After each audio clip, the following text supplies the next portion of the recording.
this is probably overinflated, all that Spotify stuff. Is this just complete fodder? They have literally said nothing to me about it. Right. Zero. Right. It's never come up. Now, Joe Rogan back on the radar again. What's up, everybody? Thanks for coming back to my channel. I greatly appreciate it. We're going to get away from all the political madness that we've been talking about and everything that has to do with any of that. Left, right, politics, nothing. Let's get away from that today. I'll do kind of a feel-good story, I guess. I don't know what you want to call it, but we're going to talk about Joe Rogan. We're going to talk about the money he made with YouTube. We're going to talk about the money he's making with Spotify and why I personally 100% believe that Joe Rogan isn't being censored. Nobody at Spotify, upper management, CEO, or anything has tried to censor him. And I don't think they're going to try to censor him. That's my opinion. I know a lot of people said Rogan's sold out.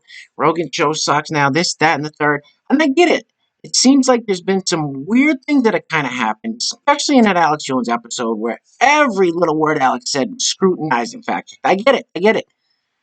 When he came out with that apology about saying something about the California wildfires or Oregon wildfire, whatever he was saying, wildfires being set out west, it was weird. Rogan usually doesn't come out and do those separate apologies, but whatever. It's neither here nor there.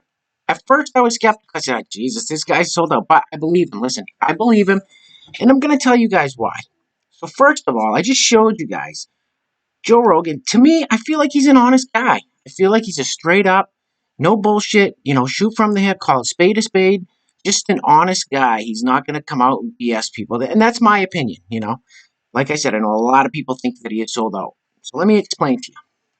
Now, we all know that his switch from YouTube to Spotify caused a lot of problems with the SJW woke Spotify employees running.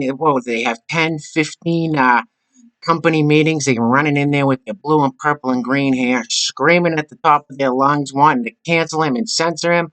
Oh, can you just imagine what it's like in a Spotify employee meeting?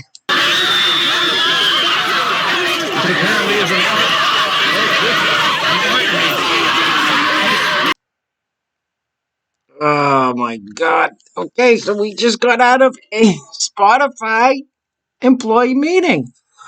Whew, they're pretty intense, aren't they? Jesus, my head's spinning. All right. So let me read you this, and it's about what Joe Rogan was making at YouTube, what he's making at Spotify. And listen, Joe Rogan had FU money before he got the Spotify deal. This guy was killing it with stand-up. He was killing it back when he was, he started out doing Fear Factor. Made some good money with Fear Factor. His stand-up gigs, his UFC commentary. I think he's part owner in the Own It, or On It, whatever it's called. All the fitness and health stuff that he does. I know they sell kettlebells, and I think he sells a bunch of supplements and things. I mean, this guy has multiple streams of income coming in that are all super successful. I mean, it doesn't seem like any of Rogan's business ventures so far have not panned out for him. So, Joe had FU money before going to Spotify. They made the deal with him. They're not going to do anything to his shows. They're not going to tell him to do anything. And if they did, he could bounce. Listen, he could go back to YouTube, and I'll show you. Let me just read the story here. Before I get into it, guys, do me a favor. Just getting started out here on YouTube. As you can tell, super grateful for each and every one of my subscribers. They leave some great comments for me, and it's just amazing. I love reading these comments. They keep me motivated. They keep me wanting to put out great content for you guys. My goal is 100 subscribers by Christmas. We're creeping up. I didn't even think I would, go from 0 to 20, but I've passed that. I'm almost at 50, at 41. It's just amazing how this works. And so my goal is 100 by Christmas. I know I can do it. Hit the subscribe button. If you like what I have to say, hit the like button, hit the share button, turn on the notification bell so you know when I make new videos. I say it every time, guys. The world's gone crazy. There's so much to talk about, and I'm going to bring it to you guys with common sense, logical, fact, and truth-based perspective. None of this safe space nonsense or any of that garbage. And, just logic and common sense. So if that's what you want to hear, subscribe, join me on this journey. I would love to have you. Let's talk about Joe Rogan. All right. How much money does Joe Rogan make per podcast episode? So to say that Joe Rogan isn't everyone's cup of tea is an understatement. He's not afraid to challenge or offend, and there are lots of people who dismiss him because of that. All right, let me interject real quick. So Joe Rogan, he likes to have all minds on his show. He'll take people from the left, from the right. He'll take athletes. He'll take scientists, doctors, authors. He had the CEO of Whole Foods on there the other day. Today, I think his guest was a female rock climber.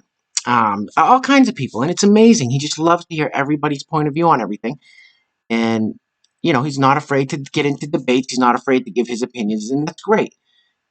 And in case you guys didn't know, the heat that Joe Rogan's under is all these Spotify employees, all these people in the LGBTQZXIJ community. I'm not really sure how many letters they have now.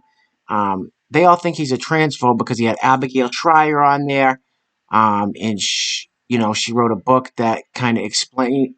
Yeah, you'll have to look it up. It's not a transphobic episode, but of course that's what the woke SJWs in the transgender community made it out to be, just like they do with everything. And it's really sad. It's really sad that if you don't agree with exactly 100% of everything they say, then you're a transphobe.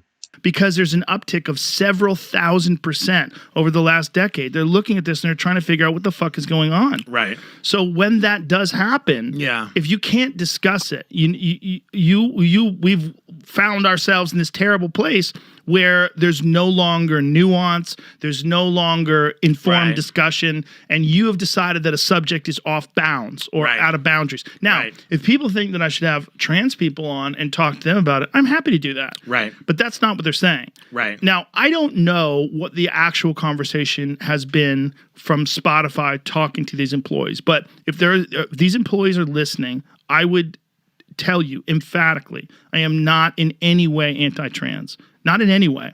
In any way. I am 100% for people being able to do whatever they want as long as it doesn't harm other people. If you choose to do anything, whatever you want, whatever your personal choice is, I am happy if you're happy. I don't care. I'm of course 100% open-minded.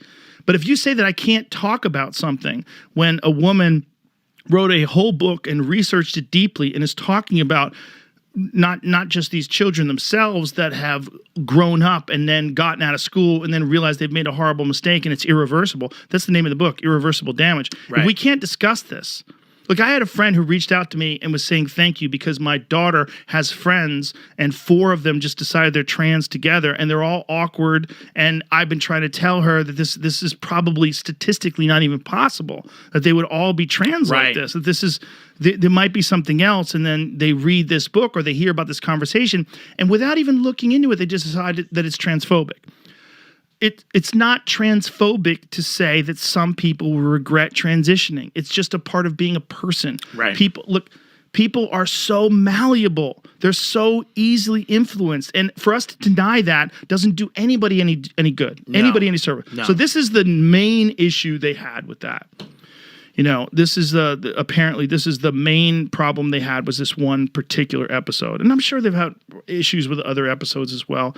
But like I said before, I'm talking off the top of my head. And a lot of times I'm saying shit that I don't even mean, because I'm saying it because this is a fucking podcast. And if you have a problem with people saying terrible shit and you work for Spotify, maybe you should listen to some of the lyrics. Right. Okay? Okay, so I just want to go in a little deeper there and have Joe explain himself what the big deal is up Spotify. So there you have it. It was an episode with Abigail Schreier on it about transitioning into transgender, and they didn't like it, made a huge deal about it. The CEO of Spotify is a big fan of the Joe Rogan podcast. I can pretty much guarantee you he doesn't want to change it at all, especially with his $100 million investment. So let's get into that. So I believe Joe. I believe everything he's saying, and this is why. However, it's clear that this fact hasn't made it difficult for him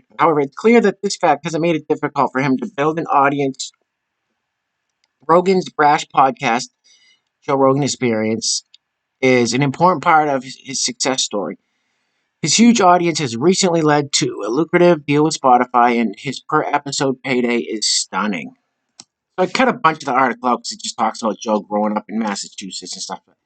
Rogan's many entertainment jobs bring him a generous amount of income, and it's clear that he's enjoying the fruits of his success. According to Celebrity Net Worth, he's amassed an impressive $100 million net worth. I mean, this guy's house, he just moved, I think you guys all know, he moved from California down to Austin, Texas. His house in California was sick. You guys should see his house in Austin, Texas. If you haven't seen it, Google it. Insane. So, like I said, many entertainment jobs bring him a generous income. So he's got multiple. Okay, so he has multiple streams of income to get him to that number. He performs at sold-out stand-up shows all around the country. Huge success at that. Plus multiple hour-long comedy specials on TV. He has made money acting in TV and movies, which he said he's not a fan of that. And when he was the host of Fear Factor, he earned millions. So Fear Factor, that started, that was his big jump, was the host of Fear Factor. Plus, he continues to work as a UFC commentator, which looks like him and Dana White, the owner of the UFC, have a great relationship. So I don't think that's going to stop anytime soon. However, the major source of income for Rogan is his controversial podcast, which is not controversial unless you just don't like other opinions except your own. 3 years ago, it was estimated that he made.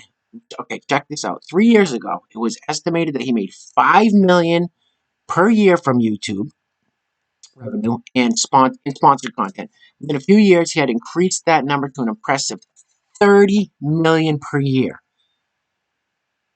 All right. Earlier this year, Rogan signed a deal that leaves his former earnings in the dust. All right. So maybe so. $30 million a year with YouTube ad revenue and sponsored content. All right.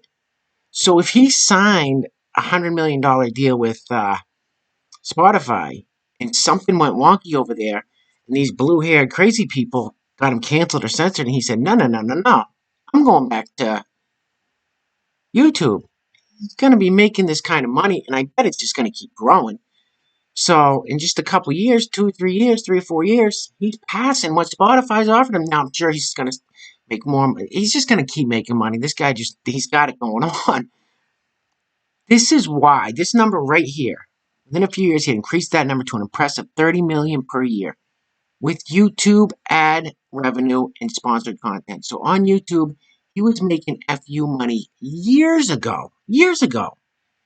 I mean, he didn't need the Spotify deal. He just figured, okay, I'll go over there, get the big chunk. So let's go on to the next part of this. Forbes reports that in May, Spotify announced that it had signed a multi-year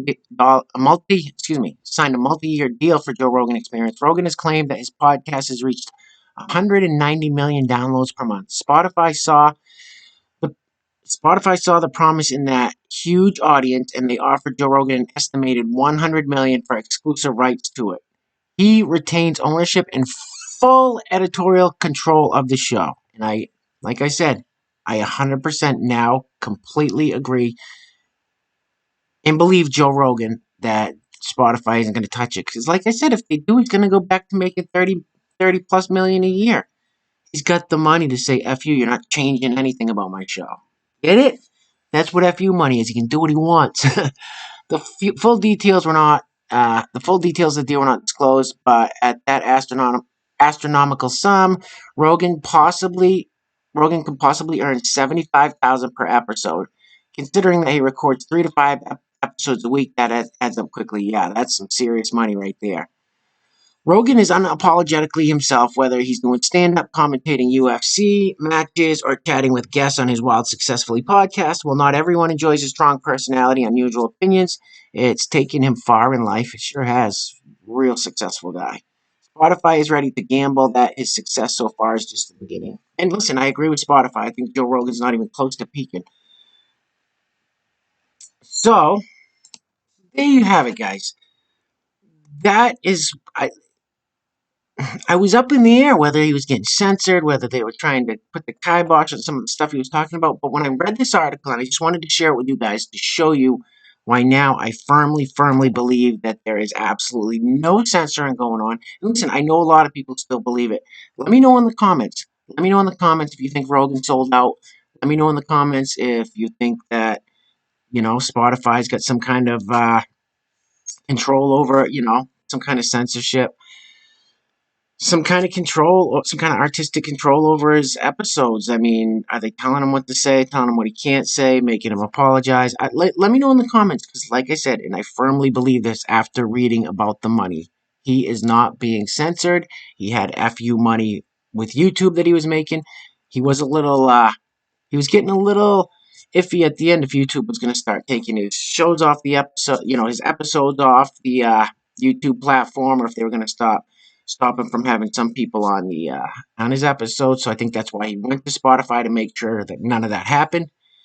But listen, he's always got a place in YouTube to make the FU money that he had before. So, and plus, I mean, all the other money that he makes from doing his other things, this guy's set. He doesn't need to let somebody censor him. He doesn't care about these little, blue-haired people running around yelling about LGBTQTX rights. I mean, he clearly stated he's not a transphobe. He just wanted to have a discussion with somebody. And these people sends him into a frenzy if it doesn't 100% go with their narrative. So, and he honestly probably goes home, laughs it off, and makes a few jokes about it with his buddies. But anyway, that is my opinion, and I'm sticking to it. Leave me a comment, guys. Let me know what you think. Is Rogan selling out? Does he have FU money and doesn't care? He's not going to let anyone censor him? Let me know. Like I said, help me hit that 100 subscribers by Christmas. Hit the subscribe button, hit the like button, hit the share button, turn that notification bell on, guys. Till next time, the world's gone crazy. Take care of yourselves. Take care of your neighbors. Just be a kind person. Help other people out, and you're going to do okay, I promise. Peace.